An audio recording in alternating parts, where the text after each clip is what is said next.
Hello everyone, welcome to ChessVisor, your wise choice to improve your chess.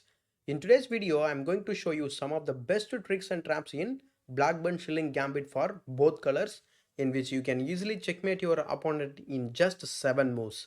And please note that more than 10,000 players fell for the same trap, so watch this video till the end and save yourself when you meet this one, and you can learn how to punish your opponent when he tries this cheap gambit against you. And if you are new here, please check our previous videos and playlist, and if you like them, kindly consider subscribing to the channel and press the bell icon to get notified for the future videos. So without any further delay, let's get started. White starts the game with e4, black replies e5, and knight f3, knight c6. Both the knights are developed to their natural squares, and here white goes for the Italian with the bishop to c4. And here we have bishop to c5, the gioco piano, or knight f6, two knights defense. But to execute our specific trap, or to execute our Blackburne Shilling Gambit, we are going to play this bad looking move, that is knight to d4. Why this is a bad move? Because it violates basic chess principles, that we should always avoid, or we should avoid moving the same piece twice during the opening. And the second one is we are losing the control on our central pawn and also in the center. So obviously white will take this pawn. After knight takes pawn, we can play queen to g5. This is our idea. So we are now attacking the knight as well as we are attacking the g2 pawn. And if in this position, if white is greedy, then he will capture on f7, because he is still forking both the queen and the rook. And here we can go and capture g2, which threatens the rook in the corner. And if rook goes to f1, then we have this amazing finishing. And you can pause the video and try to find the sequence. And I hope you found this following sequence, like queen takes e4 check, and there is no escape square for the king. So if queen blacks the check, then we can simply take the queen and win the game. So if bishop blacks the check, then we can deliver this beautiful smothered checkmate, and it's only 7th move in the game. So going back, if he tries to take our rook in this position, we can take his rook and give the check. So the king cannot move, so the bishop has to block the check, and again we are going to take on e4 and give the check.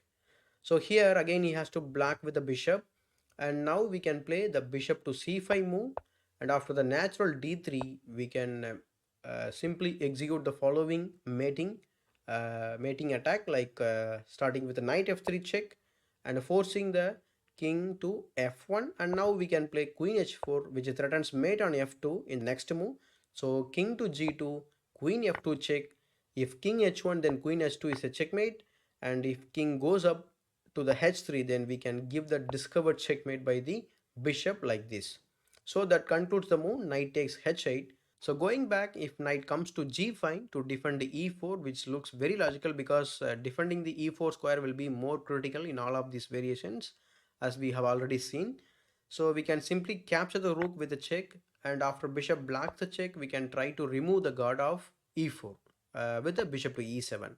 If he tries the counter attack, then we can simply go down this following variation, where black is emerging with a clear winning advantage. So before we continue the traps for white or to diffuse this gambit, if you are new here, please check the channel's previous videos and playlist, and if you like them, kindly consider subscribing to the channel and press the bell icon to get notified for the future videos. So in this position, when he plays knight to d4, you can either ignore this move and castle your king into safety, or you can simply take that knight once he recaptures, and again we are going to castle and play the normal moves. And here I am going to show you one of the sample variation which I used to play against this gambit. So after castling, he can try c6, and you can play d3 to open the other bishop's diagonal. So after knight f6, natural developing move, we can play knight to d2, developing our knight. And here if he plays the natural d5, actually it is not the right way to play the position, because it is going to open the line against the king. You can simply take the pawn and give this check in the end. And if you look at this position carefully, white is clearly better. And I want to show you other two aggressive options for white. After accepting the gambit, black will play his dream move, that is queen to g5, forking the knight and the g2 pawn. Here instead of the greedy knight takes f7, we are going to capture the f7 with our bishop, So king has to move. So we are making sure that the king will be stuck in the center. So after king to d8, then we can simply castle and invite him to take our knight for free. So after queen takes knight, we can simply kick his knight like this, and we can expand in the center. So in this position, if black is greedy or if he's a pawn grabber, then he will take the free pawn and fall for this trap. So we can go rook to e1. If he moves the queen, then rook to e8 will be a checkmate, right? So let's say he did not capture the pawn and attacks our bishop like this. So queen goes to e7 and attacks our bishop.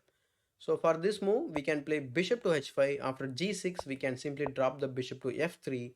And after d6, if you look at this position carefully, we lost the knight, but in return we got two pawns and some long compensation. Like black lost the castling rights, and both of his rooks are not going to get connected easily. So we can have a good game.